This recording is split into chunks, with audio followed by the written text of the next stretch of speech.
nothing. Hide and seek in the dark soon became a memory after that.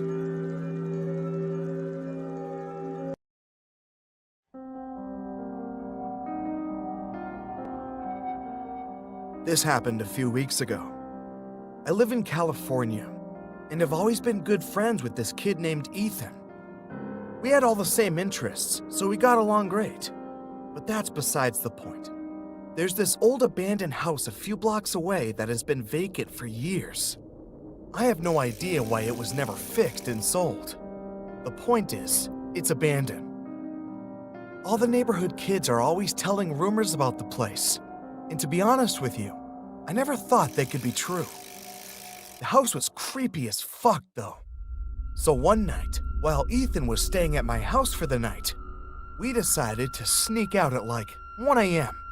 to explore the place. We brought along our phones for flashlights and to record. So we rode our bikes down the block and found the house. It was 2 stories high and made of brick, with broken windows and an overgrown lawn. Basically all the natural traits of an abandoned house. Ethan and I hid our bikes in a bush and went around the backside. Oddly enough, the back door was unlocked. One of the rumors is that local homeless people, drug addicts, and gang members all hang out here. So the fact that someone seemed to have been here kind of freaked us out. Inside, it smelled like shit. It was so dark that if it weren't for our flashlights, we definitely wouldn't have been able to see anything. We walked through what appeared to be a kitchen, around through a living room, into a foyer.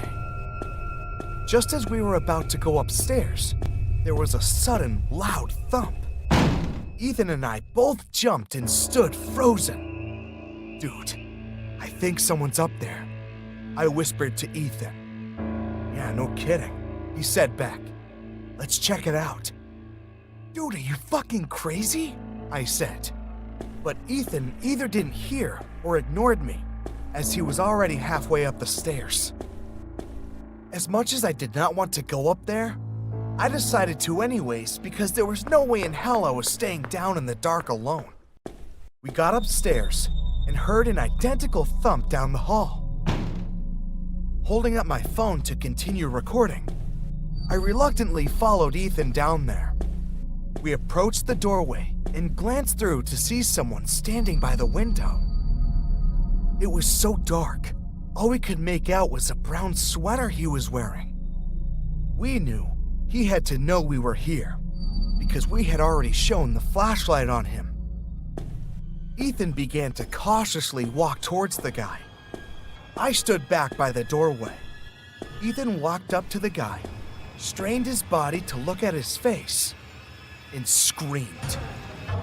He shoved the guy, who fell to the floor, stiff like a statue, and grabbed my shirt collar as he tugged me away from there. I dropped my phone as we nearly trampled each other running down the stairs and out the back door.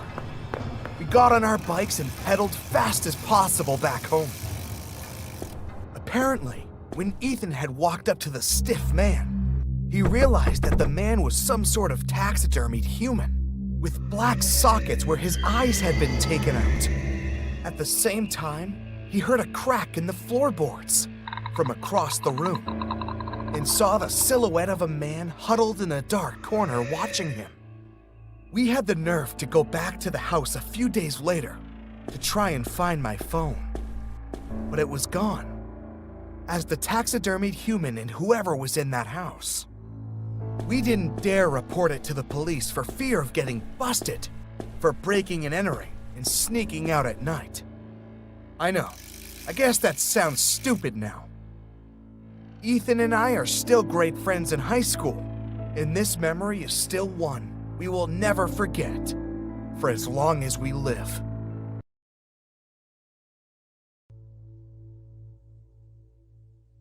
A few years ago, while I was in high school, the deep web was becoming very popular. I never really got into it until my friend told me about it because he was into that weird stuff. One day after school, I had nothing to do, so I went onto the browser Tor. I didn't really see much, so I called my friend over so he could help me out. Once he got to my house, we started searching more and more. We saw a lot of drugs and illegal weapons, stuff like that. Then he clicked on a link that was in a chat room, and the link said, "Watch this." As we're sitting there, we're just staring at the screen that went from black to the outside of a building within a few seconds. And out of nowhere, a sticky note that said, "Want to see something cool?" So then I typed, "Yeah, sure." What was weird was the guy wouldn't type. He just showed sticky notes in the camera. And he also never spoke. All of a sudden, the camera started moving toward the building that it was facing. As we're watching him move toward the building, we noticed that the building was in our neighborhood. Then he quit moving and put another sticky note that said LOL. That kind of creeped me out. And then a person entered the building, which was eerily dark. The camera stopped at a padlocked door and then unlocked it and opened it. The camera moved toward the back of this dark room, and there was a dog bowl on the floor. Now at this point, the camera was only facing the dog bowl. A few moments later, whoever the person was that was holding the camera put something in the bowl that looked like just slop. Honestly, it looked like feces. Then you hear another door open and a girl crying in the background, along with a chain dragging. This girl shows up in the camera crying with a chain around her neck. And the guy shoved her face in the bowl and puts a sticky note in front of the camera that said, "Cool, right?" Then the screen goes black. We sat there for about 10 minutes in disbelief, but the stream was still live. Then out of nowhere, the camera was back on. Then it was in the corner of my street. Then another sticky note that said 545 East 99th Street off of St. Clair. That was my address. Then another sticky note that said open the door. We sat there confused, then out of nowhere, a knock at the door. I grabbed my phone, jumped up, and we both ran to the back door. Then we heard a knock at that door right before I grabbed the handle. At that point, we had someone at the back door and someone at the front door knocking. We were stuck. Critical thinking wasn't my strength at that point. We ran upstairs, called the cops, and locked ourselves in my room. The cops showed up, but no one was outside. Only items that the cops found were 100 sticky notes, all with my address written on them. I told the cops about the building with the girl, and they found it. The girl was 14 and had been missing for 5 weeks. We moved out of that house within a week. But I would never visit the deep or the dark web again.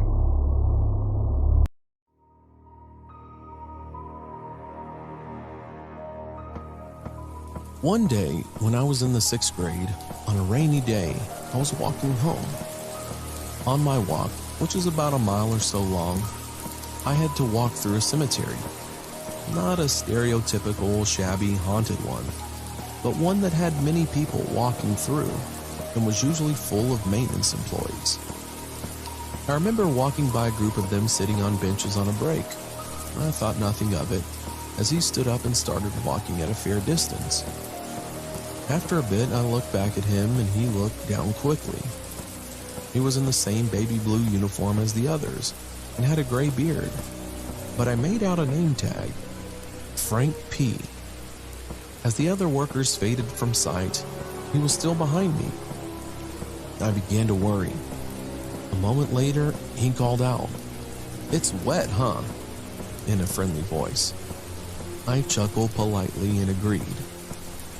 My worries increased a second later when I walked out and he was still behind me. I was close to my house now and it started to pour. My house in sight, I started jogging to get there. I glanced back and I saw the man, visibly angry, start running. As my house got closer, I began to sprint. I didn't look back as I slung the key out of my backpack and opened the door. I looked behind me. I saw the man in the middle of the street. I walked over to the phone and dialed 911. Before I called, I looked out the window. He was gone. I told my mom what happened when she got home. She didn't believe me. That night, I couldn't sleep.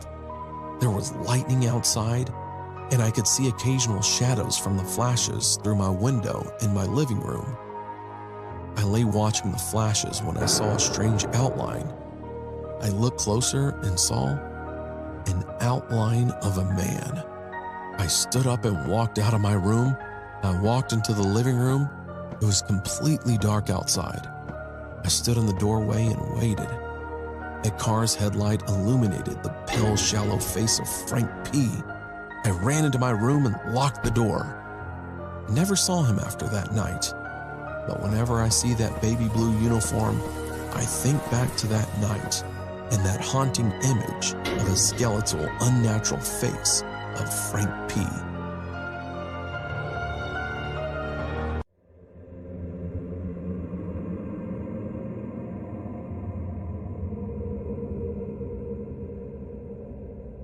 This is a true horrifying incident that happened to me when I was very young. The year was 2007, and I was an 8-year-old girl studying at a primary school.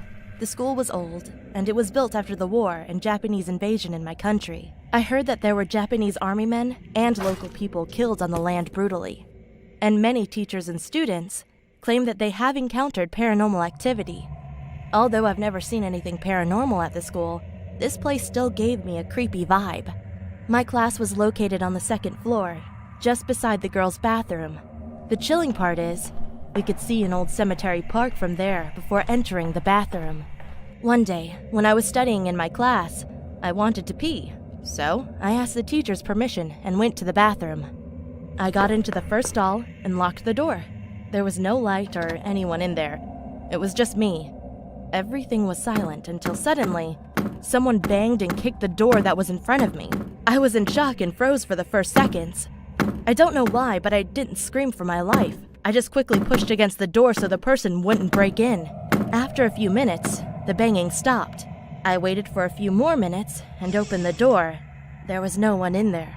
I walked out, ready to go back to my classroom.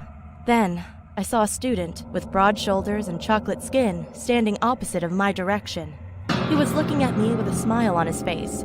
I froze, because he was one of my classmates, and he actually sat near me. I think, after he saw me go out of the bathroom, he followed me, and that was him inside. I quickly returned to my classroom and didn't speak of anything about it to anyone. The student soon went in and sat down quietly. I cannot recall his name, but I still remember this incident even now. I will never forget this horrifying experience. I wonder what would have happened to me if I didn't lock the door, or if he had successfully broke in that day.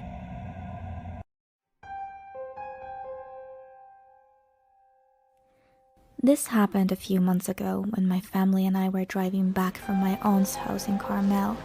The sun was slowly starting to set as we continued driving. As my mom started to get tired of driving, my dad spotted a nice-looking hotel that was pushed back in the forest. My mom pulled over and we walked towards the hotel. The place seemed nice, but I had a bad feeling about the hotel. My dad asked the lady at the front desk if there were any spare rooms that we could stay in for the night. The lady surprisingly said yes, but that our shower was broken and that unfortunately they wouldn't be able to fix it. But she said we could use the community showers on the 2nd floor.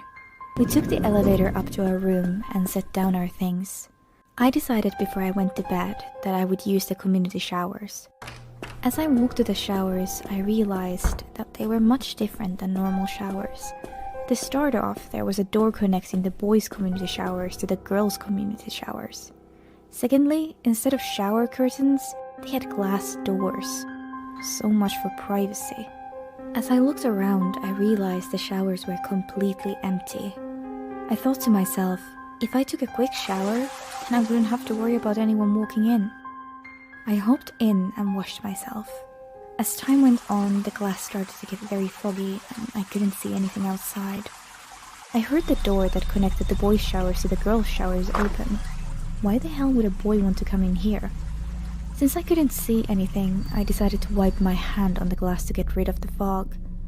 As I did that, I saw a homeless man in his mid-40s with greasy hair, with his face directly on the glass looking at me with a smirk. As I looked down, I saw he was holding a large kitchen knife. I screamed and I opened the glass door as fast as I could, knocking the guy to the ground. I quickly grabbed a towel and ran out. I ran to our room and told my parents what happened. They immediately called the police and they arrived and searched the showers. They found him knocked out in the same position I had knocked him out in. Apparently, he was a registered sex offender and even went as far as to raping a girl my age. They arrested him and I'm not sure what they did after that. This story still terrifies me to this day, and I never went back to the hotel in fear that I might see him again.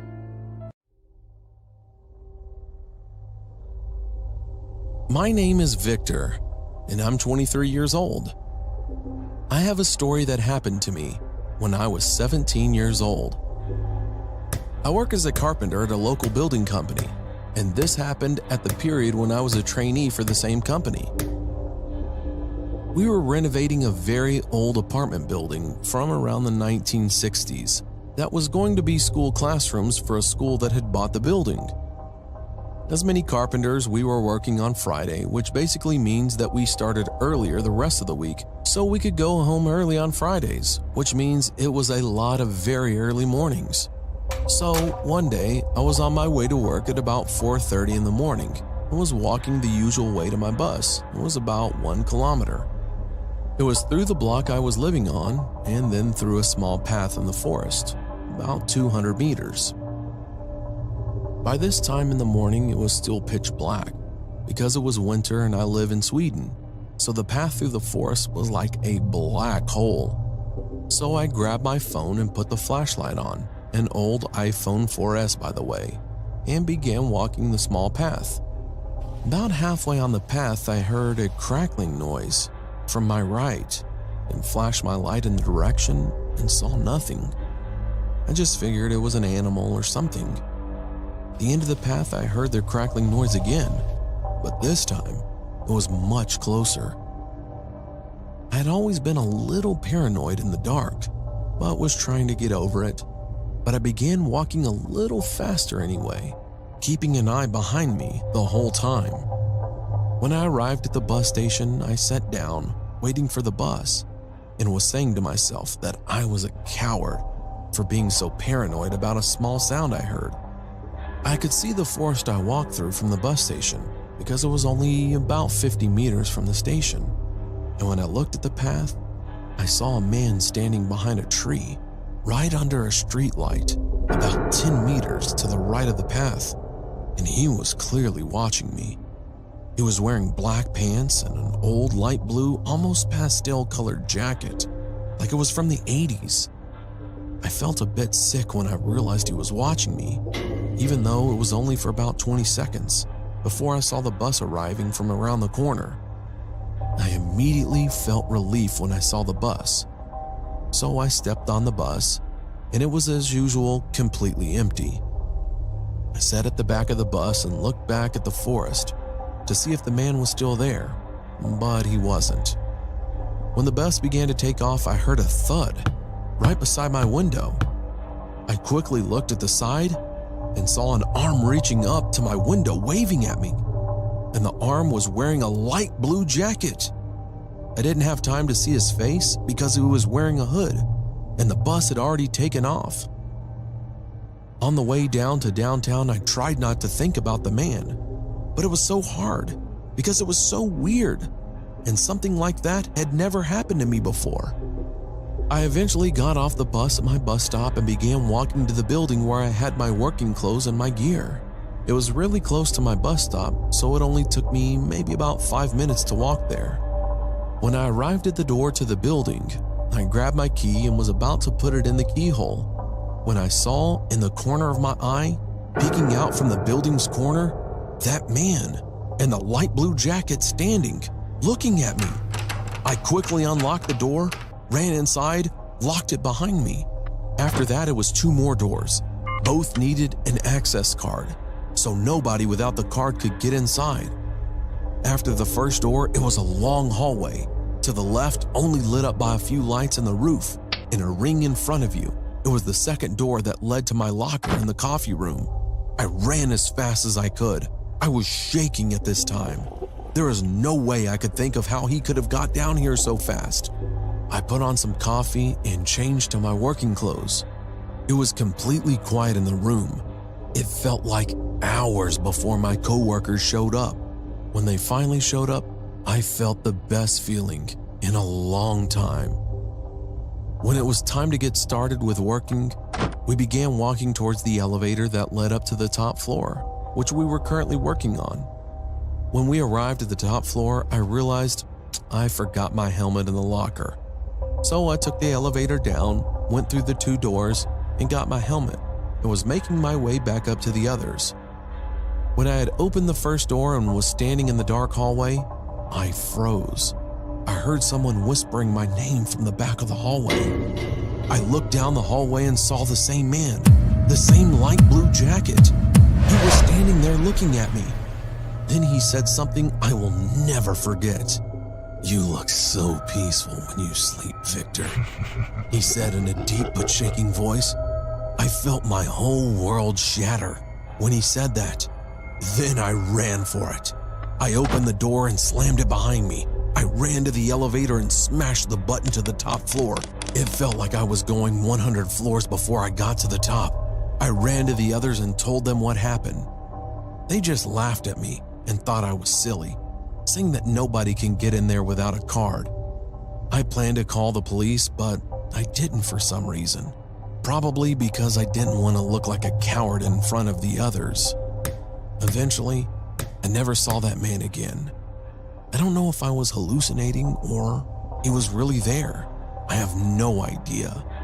But I never walked the same path to my bus again, and I always sleep with my curtains down, even to this day.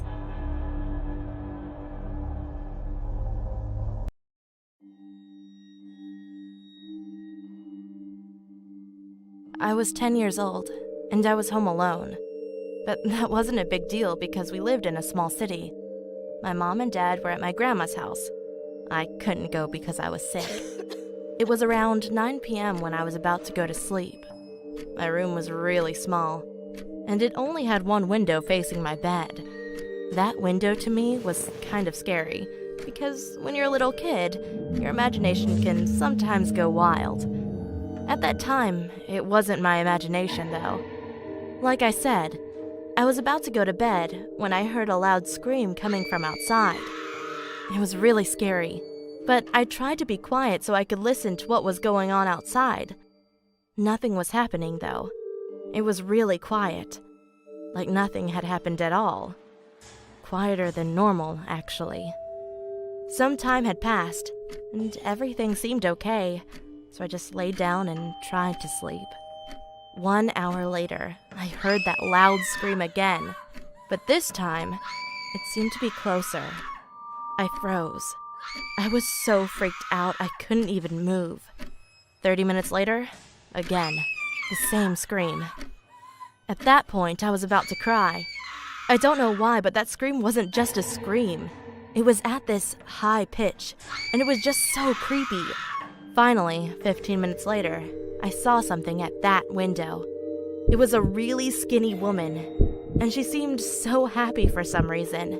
She was smiling, and her smile was so big and creepy. When I saw her, I started crying, and she started screaming again. I was horrified. She was just looking at me, smiling and screaming for the whole night. The next morning, my parents came back home, and I told them everything. They called the police, and the police found out that my window, that was facing my bed, was broken. But it didn't seem like it was broken with some sort of weapon, but as if it were broken by a really high pitch.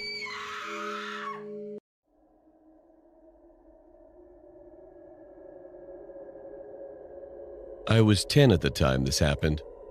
I loved my bedroom, since it had a TV, a bed, and a closet with my computer on my desk. One night when I was sleeping, I heard a noise coming from my closet, which kind of woke me up. I didn't mind it at all because I was still trying to fall back asleep to go to school tomorrow. 3 hours later, after I woke up and ate breakfast, I was getting ready to pack my bag, which was in my bedroom, for school. When I got in my room and packed my bag, I looked at the window and saw some tall black figure with a hoodie outside of my bedroom window. My heart dropped. And when I said, "Who in the world is that?" the figure ran away. I didn't see the figure's face since he was wearing a black hoodie, and it was a little dark outside since it was 5 a.m. in the morning. After I came back from school, I was on my phone researching for my school project. Suddenly, I heard a loud tap on the window. It was that figure again, and this time I saw his face. He was a man in his late 40s. He had wrinkly skin and had black hair. He smiled at me and said, "Hey, want some candy? Come outside of your house and I'll give you some." He laughed and waited for me to come outside. He ran to the front door and made a mistake by standing there because my dad was going to go to work, and he opened the front door and yelled at him to get the hell off his property or he'll call the police. I rushed to my dad and told him he had been outside of my bedroom window stalking me. He was about to call the police when he realized he didn't want me to get scared that I was going to get kidnapped or something. So he said he would install security cameras. The only reason why I didn't scream when he was outside of my bedroom window is because that I thought it was one of my friends trying to study with me. But I thought to myself, why the hell would any of my friends want to study at 5 a.m. in the morning? And none of my friends were really that tall. That night, I heard someone laughing in my closet. I didn't open my eyes, but I was scared to death, since I heard that he was scratching the bedroom closet with something that sounded kind of like a knife. I waited a minute or two until I built up my courage to make a run for it and screamed for my life while I ran to my parents' bedroom and locked the door. I explained to them what happened, and there was someone in my closet. My mom called 911, and the guy was saying stuff like, "Come out, and I won't make your parents watch as I stab you." And that was the thing that made me so scared, because my brain was alerting me that he did have a knife. Seconds later, we heard sirens, and me and my parents heard the police bust the door yelling, "Police, drop your weapon and put your hands up." Me and my parents were relieved that he was gone. I was very lucky that my closet was far away from my bed. It turned out that the guy was a crazy mental guy who escaped from his mental hospital by stabbing the security guards and breaking out. From now on, my parents have set up security cameras in each and every room and also outside. Who knows what would have happened to me if I didn't hear him laughing in my closet? Would I have been stabbed to death? Or what if he was hiding under my bed? Since that day, I still don't know how he got in my parents' house. Maybe my mom or dad forgot to lock the front door. Or he got in from my bedroom window.